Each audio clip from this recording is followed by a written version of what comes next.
En marge de la 36e session ordinaire de l'Union africaine qui s'est tenue en Éthiopie, l'organisme panafricain a accepté d'évaluer les possibilités de financement du processus de paix en République démocratique du Congo. Cette évaluation tient compte de la question du cessez-le-feu et du retrait de la rébellion M23. Réunis le 17 février au cours d'un mini-sommet, les chefs d'État d'Afrique de l'Est ont émis le souhait d'entériner un nouveau calendrier pour ce retrait, car les précédentes n'ont pas été respectées.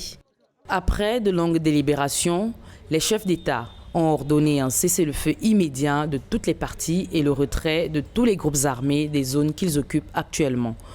Le sommet a également été catégorique pour que la mise en œuvre du cessez-le-feu immédiat et le retrait des groupes armés soient complétés par le dialogue. Selon le Conseil de paix et de sécurité de l'Union africaine, il est possible de financer la mission à partir d'un fonds pour la paix de l'institution. Pour sa concrétisation, le Conseil appelle les Nations unies et d'autres partenaires à soutenir les efforts de rétablissement de la paix en République démocratique du Congo par la fourniture d'une expertise financière et technique.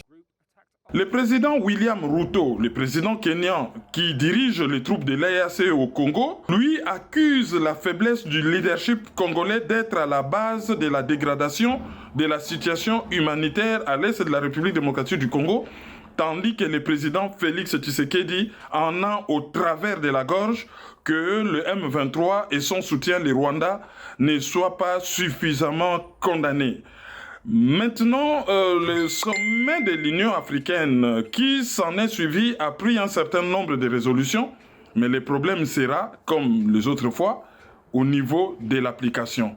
sans perdre de vue que la sécurité de la République démocratique du Congo dépend avant tout de ces pays et de ces pays seuls. À l'issue de cette rencontre, le gouvernement congolais a interpellé l'Union africaine sur son soutien au Rwanda et appelle à la condamnation effective des rebelles du M23.